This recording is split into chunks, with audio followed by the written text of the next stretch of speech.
अज लाश वेख दी, भैने अपने भरा दी अज लाश वेख दी, रोंदे निके निके बच्चे। जय हिंद, नमस्कार, सत श्री अकाल, अस्सलाम वालेकुम दोस्त। जिस वीडियो से आप देख रहे हैं वो एक इंडियन आर्मी का जवान था जिसका नाम है प्रभुदयाल सिंह। प्रभुदयाल सिंह ने जहाँ पे पोस्टिंग था राजस्थान श्री गंगानगर 815 सिटी से यूनिट में। इनके यूनिट में कुछ एक ऑफिसर के पास इसको सेवादारी के लिए भेजा था। वो सेवादार करने के लिए प्रभुदयाल सिंह ने मना कर दिया। उसको मना करने के चलते हुए उनका एक सुबेदार मेजर और उनके कुछ ऑफिसरों ने उसके ऊपर दबाव किया। जिसने फौज में नौकरी किया उसको पता है कि इस तरह से कोई ऐसा कोई काम बताता है, उसको मना कर देता है, ये बिल्कुल सबको नज़र में आ जाता है। उसको इसी तरीके से प्रभुदयाल सिंह को उसको उन्होंने कुछ दबाव किया, लग रहा कुछ प्रेशर की वजह से ज़्यादा ले लिया, अपना आपको टेंशन ले लिया। उस टेंशन लेने के बाद अपना आपको उसने सुसाइड कर लिया। सुसाइड करने से पहले उनका माता जी से भी उसने कुछ बातचीत किया। उनको कुछ ऑडियोस क्लिप है, आप उनको सुनिएगा। आप सत श्रीकाल, तेरे नाल गल करनी सी मैं, कोई ना चल नहीं हो गई अपनी गल। फोन तो किया सी मैं, तेरे कोल है नहीं सी फोन। चल ठीक है, सत श्रीकाल, माफ कर दी जी कोई गलती हो गई, दुखी ना होई किते पर कोई गल नहीं। मैं वाक्या तो कोई गल नहीं, पर कभी दुखी ना हो। जे तू दुखी हुई मेरी आत्मा को शांति नहीं मिलनी। प्यार भी कह दी मेरे ठीक ठाक रहे हम, ठीक है। लाओ जी सुनो सारे नु, बस मेरी इन्नी की लिखी थी, मैं भोग लिया थी, ठीक है। पर मेरी जान तो बाद दुखी ना हो। मैं बथेरा मां टाइम कट के देख लिया, पर मैथों गुलामी नहीं होती, ज्यादा गुलामी नहीं होती। तो मैं हुण गुलामी तो छुटकारा पाना। मैं कभी आपका दुख दर्द नहीं दसिया थोनू, ते करना ही औखा हुआ, पर मैं तो होर ज्यादा गुलामी नहीं होती। होना माफ कर दी मैं, मैनू ठीक है मां, सत श्री अकाल, लव यू। उस ऑडियो क्लिप में बार बार ये बोल रहा प्रभुदयाल ने कि यार मेरे से गुलामी नौकरी नहीं होगी, गुलामी मेरे से नहीं होगी। बिल्कुल सही कह रहा है कि अगर फौज में आने से पहले हर व्यक्ति ये सोच के आता है अपनी देश सेवा करने के लिए जा रहा हूँ मैं फौज में, एक जोश एक जुनून साथ रहता है कि अपने देश के लिए मैं मर मिट सकता हूँ। इस तरह से सोच लेके एक फौज में आता है। आने के बाद इस जवानों से इस तरह से काम किया जाता है, ये तो बिल्कुल गलत बात है। ना जाने कब खत्म होगी ये चीज़। गुरदयाल सिंह ने जब यूनिट में उनकी सुसाइड करने से पहले कुछ यूनिट वालों से बातचीत किया, आप उनका ऑडियो क्लिप थोड़ा सा सुन लीजिएगा। मैं नंबर 18-018-911 सेफर्ड यसूई प्रभुदयाल सिंह 383 फील्ड कंपनी, जो कि 16 मार्च 2021 को इधर 815 सीटीसी में पोस्टिंग आया था। और साहब मैं इधर आने के बाद 4-5 दिन नॉर्मल ड्यूटी की, और उसके बाद मेरे को रनर ड्यूटी पे लगाया गया ओसी साहब का। तो मैं उसके बाद मैंने ओसी साहब का रनर ड्यूटी किया लगभग 1.5 महीना, और साथ साथ में टीरों का ड्यूटी भी किया। और तो उसके बाद मेरे को केडी साथ साथ में केडी भी लगाया गया। तो साथ साथ में मैंने केडी की ड्यूटी भी की। और अब मेरे को थोड़े दिन पहले ओसी साहब का बर्थडे डिटेल किया गया। तो मैं बर्थडे ड्यूटी नहीं करना चाहता था, इसलिए मेरे को बोला गया तेरे को ओसी साहब ने बर्थडे के लिए बोला है। तो पहले मेरे को बोला गया कि तो ऊपर तेरे को ओसी साहब बुला रहे हैं। मैं गया और मेरे बोला गया तेरे को बर्थडे ड्यूटी के लिए बुलाया है। तो मैंने उधर ओसी साहब को बताया कि मैं बर्थडे ड्यूटी यूनिट में नहीं की, इसलिए मैं बर्थडे ड्यूटी नहीं कर सकता। तो उसके बाद मैं इतना बोल के वहां से आ गया। तो मेरे को बोला गया है कि अगर तू नहीं कर सकता तो घर जा, तो अपने डॉक्यूमेंट पुटअप कर। मैंने ज्यादा कुछ नहीं बोला, मैंने इतना बोल के मैं वापस आ गया। मैं ठीक है साहब। और उसके बाद मेरे को अब 3-4 दिन हो गए मेरे को परेशान किया जा रहा है, और मेरे को मेंटली और फिजिकली परेशान किया जा रहा है बहुत ज्यादा।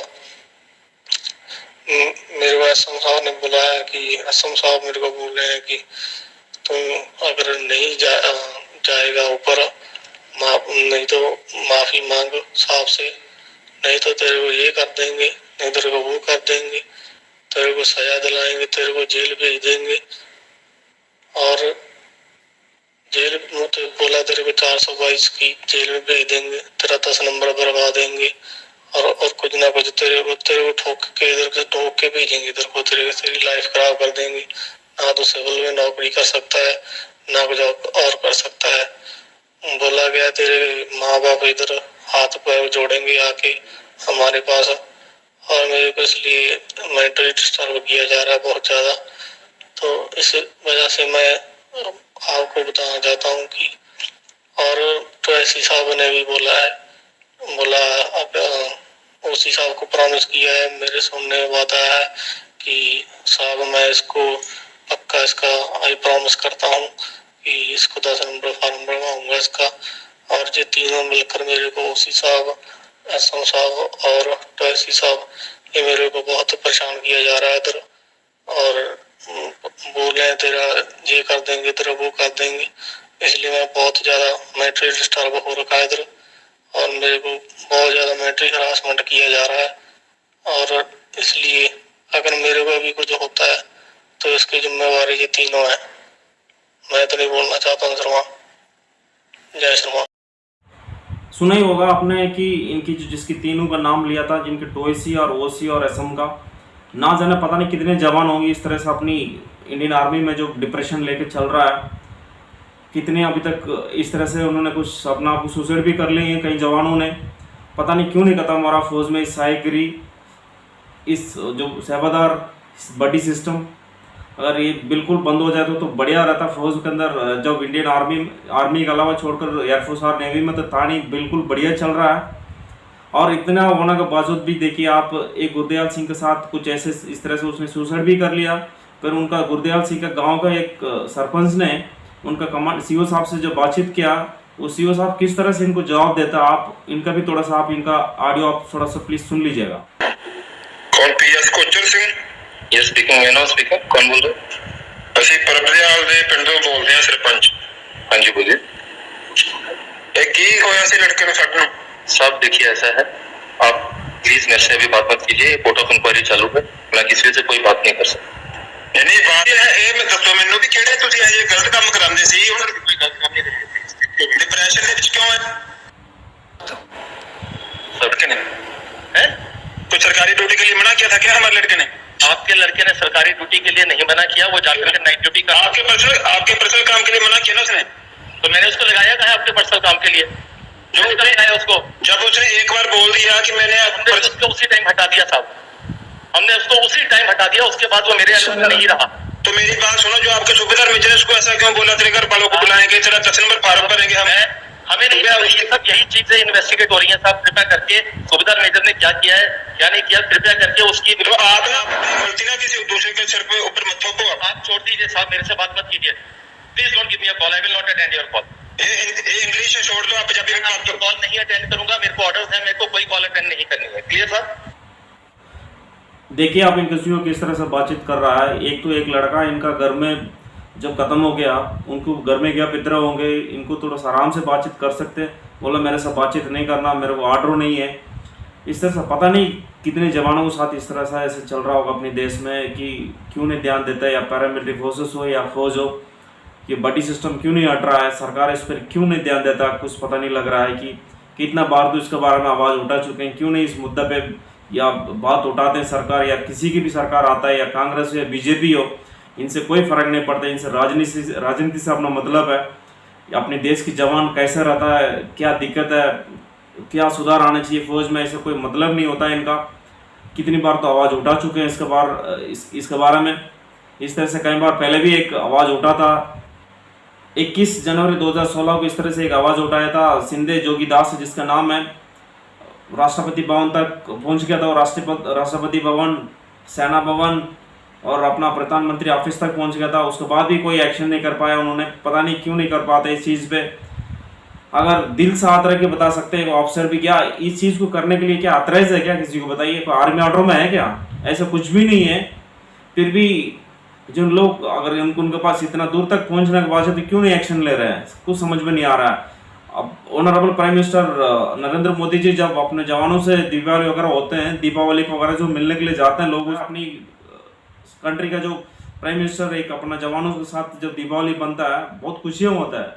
लेकिन कभी नरेंद्र मोदी जी से मैं ये पूछना चाहता हूँ कि कभी आपने किसी जवान से आपने पूछे आप बोला कि फौज में और क्या बदलाव होने चाहिए, क्या इम्प्रूवमेंट होने चाहिए, इस तरह से आपने किसी को आपने पर्सनल इंटरव्यू लिया आपने? क्यों नहीं इस साईगिरी को बंद कर देते हैं आप लोग? इस तरह से इस जवानों के साथ इस तरह चल रहा है कि कब सुधरेंगे इस चीज़ पे बताइए आप। उन्हीं जवानों की वजह से देश में सारे सेंसस हो रहे हैं। उन्हीं जवान वहाँ पे धूप हो या बारिश हो या तूफान हो या गोलाबारी गिर रहा हो, कुछ भी हो, अपने देश के यहाँ पे दिन रात सुरक्षा करता है वहाँ पे, तब जाके अपने देश अपना शांति से सो पाता है। क्यों नहीं इस चीज़ पे ध्यान देते हैं अपने जवानों के ऊपर? इस तरह से जो आवाज़ उठाते हैं, कई बार जब निकलता है इस चीज़ पे बोला यार साइक हटा देना चाहिए, इसकी वजह से कितना लोग बहुत तकलीफ होते हैं वहाँ पे। जहाँ पे बॉर्डर पर हम लोग देखते हैं कि वहाँ पे ड्यूटी देखने के लिए बंदे नहीं होता है। पूरी यहाँ पे जो कहीं कितने साल पहले से यहाँ पे जो सर्विस करते हैं आर्मी के अंदर ऑफिसर्स जो पुराने हैं, उनके घर में अभी भी पड़े हुए हैं।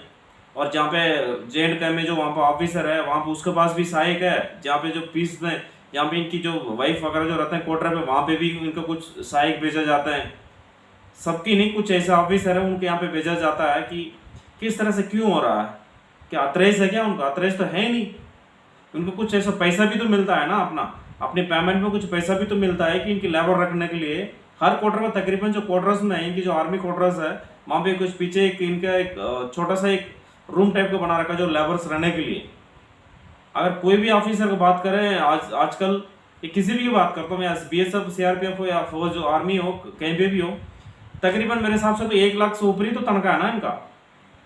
किसी एक लेबर को तो रख सकते हैं 5, 6, 7 हज़ार 10 हज़ार में तो आ ही जाता है। ऐसे भी रोजगार है अपने देश में। अगर 1 लाख 1.5 लाख 2 लाख कमाने वाला किसी को 7, 8 हज़ार 8 हज़ार 10 हज़ार अगर दे भी देगा तो क्या हो जाएगा? कुछ नहीं होगा ना। लेकिन इनकी तो फ्री में लेने की आदत पड़ रखा है। ऐसे सिविलियन तो लोग तो ऐसे तो बात से सुनेंगे नहीं। लेकिन ऐसे मैंने कि अपनी सर्विस के दौरान कभी किसी काम पे कभी जाता हूँ, कभी ऐसे मेरे को सुनता, ऐसे भी सुना हूँ, ऐसे सहायक को कैसे जो गाली देते हैं जो फौज का जो ऑफिसर है, जो अधिकारी है, पता नहीं बहुत बड़ा दिल दुखता है कि यार ऐसा तो इस तरह से एक कैसे गाली दे देता है, इतने गंदा गाली देता है। पता नहीं एक आर्मी सोल्जर है, अपने ड्रेस पहना हुआ, एक लड़का भर्ती होकर आया इंडियन आर्मी के लिए, किस लिए आया बताइए आप? मैं सभी ऑफिसर से मैं पूछना चाहता हूँ, BSF CRPF आर्मी में कोई भी हो, मतलब आप लोग किस लिए आते हैं? आप लोग देश सेवा के लिए आते तो जवान भी तो देश सेवा के लिए आता है। आप नौकरी करने के लिए आए तो जवान भी तो नौकरी करने के लिए आ रहा है। आप सर्विस करने के लिए आए तो जवान भी तो सर्विस करने के लिए आ रहा है ना। आप जिस काम के लिए आ रहे हो उसी काम के लिए आ रहे हैं। लेकिन आपको थोड़ा सा पढ़ा लिखे हैं, इसके हिसाब से आपको ऑफिस वगैरह में काम करते हैं, जिनके जो कंट्रोल करता है कमांडिंग कंट्रोल, जो जवान होते हैं कि वो नीचे का जो भी अपने ड्यूटीज वगैरह करते हैं, इस तरह से काम करता है। लेकिन यहाँ पे कहाँ से आ गए बीच में? जो ब्रिटिश वालों ने चलाया था उसमें अभी तक बंद नहीं कर रहे हैं। अभी देखिए आप, जहाँ पे उन्होंने दिल्ली तक पहुंचा, जब राष्ट्रपति से इनसे मिलने के लिए जब प्रधानमंत्री ऑफिस तक पहुंच गया, इनकी जो कुछ नहीं हो रहा है।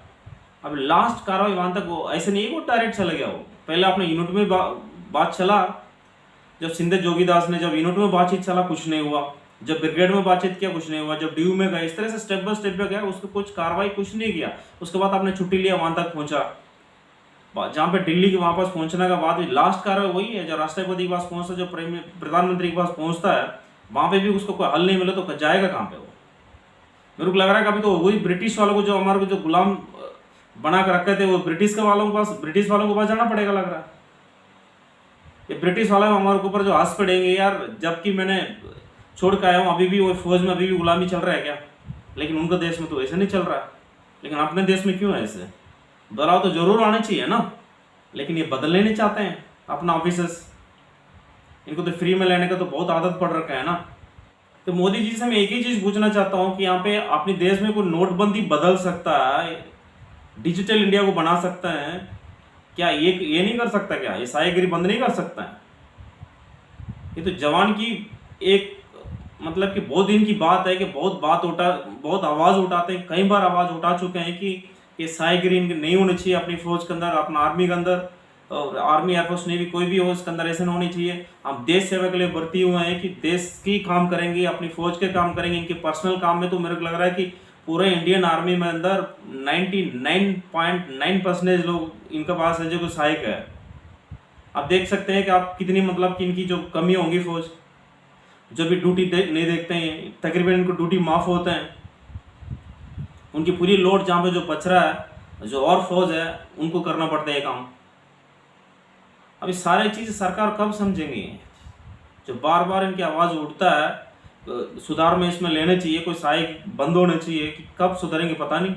सभी से मैं रिक्वेस्ट करना चाहता हूँ कि अपना prime minister of India, president of India और डिफेंस मिनिस्टर, इन सभी मिलकर इस सहायक एक चीज़ को ख़त्म कर देनी चाहिए। फौज में जब भर्ती हुआ बंदा फौज के काम करेंगे, जो फालतू काम, इनके पर्सनल काम ना करें, ताकि इसकी वजह से फौज और डेवलप हो और भी कुछ सीख सकें। जितना भी इनकी जो बड़ी वहाँ पे जो सहायक वहाँ पे जो कर रहे हैं, कि वो सब उनकी मतलब कि जो इक्विपमेंट्स जो भी फौज में आता है, नए इक्विपमेंट्स, उसके बारे में मालूम नहीं रहता, उन लोग सारे उसी में बिजी हो जाते हैं। उनके भी गलती नहीं, जो बंदे वहाँ पे जो सहायक कर रहे हैं अभी, लेकिन उससे कुछ मजबूरी है, उसको ज़बरदस्ती करके उसको वहाँ पे भेज दिया गया, लेकिन वहाँ लोग कर रहे हैं। लेकिन ये तो सभी के बस की नहीं है ना, किसी को पसंद है, किसी को पसंद नहीं आता है। पहली बात तो ऑथराइज नहीं हो काम। ये चीज़ सरकार को समझना पड़ेगा क्यों इस तरह से चल रहा है। अपनी देश जब अपनी जवान ठीक है तब तो देश ठीक होंगे। फिर भी बेचारा अपने हिंदुस्तान के जवान चुपचाप चलता रहता है, चुपचाप करता रहता है सारे काम। और अपना जितना भी अपना भारत के वीर जवानों से मैं कहना चाहता हूँ, आप इस तरह से ऐसा स्टेप मत ले लीजिएगा कि आप लोग जैसे आप जिस तरह से सुसाइड कर लिया प्रभुदयाल सिंह ने, अभी किसके फायदा हुए हैं? किसी के हुआ कुछ? या कुछ आपको सुसाइड कर लेने से क्या इनकी सहायगिरी बंद हो जाएंगी क्या? बताइए, आपके किसको फ़र्क पड़ा? आपके माँ बाप के ऊपर बहुत फ़र्क पड़ा, आपके परिवार में बहुत फ़र्क पड़ा, आपका साथियों के जितना भी दोस्त वगैरह उनको बहुत दुख पहुँचाया आपने। क्या उनकी जो ऑफिसर है या इनकी किसी पे फ़र्क पड़ा? कोई फ़र्क नहीं पड़ता दोस्त। प्लीज़ ऐसा काम मत करो कि आप ज़्यादा डिप्रेशन में आ जाता है, कि अगर कोई टेंशन में आ जाता तो बहुत तरीके हैं, बहुत चैनल है और तरीके। आप ज़्यादा से अगर पसंद नहीं आता तो आप नौकरी छोड़ सकते हैं, है ना। ये कौन सा तरीका अपना आपको सुसाइड कर सकते हैं?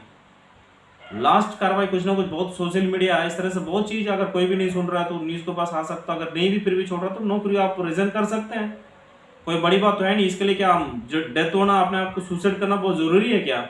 बताइए आप। इनके जैसे अफसर की वजह से फौज बदनाम हो जाता है। फौज की नौकरी बहुत अच्छी जॉब है, बहुत रेस्पेक्टेबल जॉब है, बहुत देश सेवा है। मैं हमेशा के लिए मान रहेगा, जब तक मेरे शरीर में आखिरी जान रहेगा, जब तक मैं फ़ौज के लिए इज्जत करूँगा हमेशा के लिए। क्योंकि मैं फ़ौज के होने से मैं बहुत बदलाव हुआ, अपना आप को मैं बहुत चेंजमेंट महसूस कर रहा हूँ कि इतना अच्छा जॉब को पता नहीं क्यों इस तरह से हम लोग करके बिगाड़ देते हैं। इस तरह से मेरे को दिल भी नहीं कर रहा था कि इसलिए ज़्यादा मैं सर्विस करूँ फौज में। अपना सर्विस पूरा करना था मेरे को, इसलिए सर्विस पूरा करने के बाद भगवान की कृपा से मैं सेफ एंड साउंड से मैं नौकरी से कंप्लीट करके आ गया हूँ। वो बहुत बड़ी अचीवमेंट होता है हर फौजी का। मैं आखिरी में यही कहना चाहता हूँ अपने भाइयों से, अपने वीर जवानों से, ऐसा ना करें आप लोग प्लीज़। अपना आप को थोड़ा सा दिल मजबूत रखिएगा आप, क्योंकि एक जवान होने का नात बहुत चीज़ को सहना पड़ता है।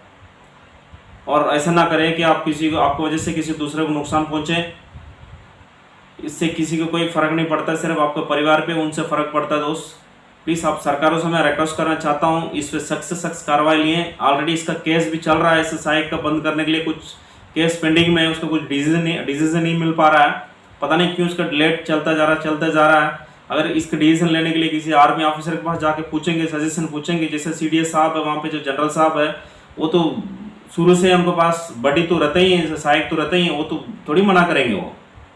लेकिन आपको इसके सजेशन पूछना तो किसी जवान से, किसी से इनसे पूछना। आर्मी ऑर्डर में तो पहली बात तो है नहीं, क्यों रख रहे हैं आप? जो ब्रिटिश ने जब चला लिया, जब अंग्रेज के टाइम में, अगर उन लोग था, जब अफसर उन ब्रिटिश वाले रहते थे, हम लोग जब और अदर रैंक में रहते थे, वो ब्रिटिश सब छोड़ के चले गए। अभी सब कुछ कहानी खत्म है।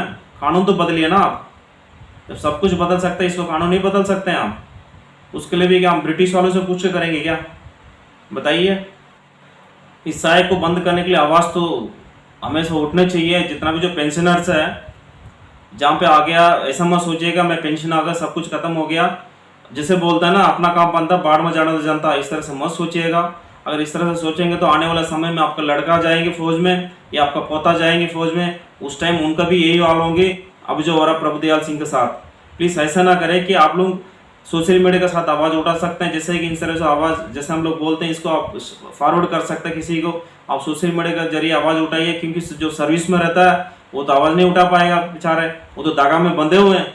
लेकिन जो पेंशनर्स हैं हमारे जैसे, तो वो आवाज़ उठा सकते हैं। सिविलियन को तो इतना चीज़ तो पता नहीं रहता है कि क्या चल रहा है कि क्या नहीं चल रहा फौज में। जो एक्स सर्विसमैन साहब, प्लीज़ रिक्वेस्ट है, जो सारे अपना इसको आवाज़ थोड़ा सा उठाइए, सोशल मीडिया का जरिए उठा सकते हैं आप। ऐसे भी कोई जहाँ पे कोई ऐसे भी कोई मीटिंग वगैरह होता है कभी कोई चीज़ पे, ऐसे भी आवाज़ उठाइए, थोड़ा सा सपोर्ट करें इस चीज़ पे, तब जाके कुछ ना कुछ सुधरेंगे। अगर चुप रहेंगे तो कुछ नहीं होने वाला। अगर ऐसा चुप रहता तो अभी भी हम गुलाम रहते हैं ब्रिटिश के, है कि नहीं। इस तरह से चुप रहने से कुछ नहीं होने वाला। उनकी जो सहायक ले ले उनको तो मज़ा आ गया, अभी वो चीज़ को हटाने नहीं चाह रहे हैं। उसके लिए सरकार पैसा देने के बावजूद भी उसको छोड़ने नहीं जा रहा है। लेकिन गलती उनकी नहीं है, गलती अपनी सरकार का। उसी टाइम की बात है, जैसे अगर कोई सरकार आर्डर निकाल दे इस केस को क्लियर करके, भाई कोई आर्मी आर्डर में तो है ही नहीं ऐसे कुछ आप बडी रखने के लिए, सहायक रखने के लिए, कि फिर भी कोई रखता है उसको नौकरी से निकला जा सकता है और उसको ऊपर से अगर एक्स्ट्रा पनिशमेंट भी मिलेगा। इस तरह से वो आर्डर निकाल दे, क्या मजाल है वो अपना आपको जो सहायक रख लेता, वो क्या रख सकते हैं वो सहायक? फिर कभी नहीं रखेंगे वो। सबको अपना अपना नौकरी प्यारा होते हैं। आने तरह से काम इस तरह से चल रहा है तो पता नहीं सरकार देख के बैठता है, कुछ नहीं कर रहा है, या किसी के भी सरकार आता है वो ऐसा अपना टाइम निकाल के चले जाते हैं। मैं उम्मीद करता हूँ सहायक वगैरह सब खत्म हो जाना चाहिए आने वाले समय में। बस मैं इतना ही कहना चाहता हूँ, वीडियो बहुत ज़्यादा लंबा हो जाएगा। और आपके इस वीडियोस का आपको पसंद आया तो लाइक कीजिए, फ्रेंड्स के साथ शेयर कीजिए, सब्सक्राइब कीजिए, बेल बटन को दबाइए ताकि मैं अगले वीडियो डालूँ आप तक पहुँच सकता है। फिर एक अवेयरनेस वीडियो के साथ फिर मिलता हूँ आपसे। जय हिंद, जय भारत।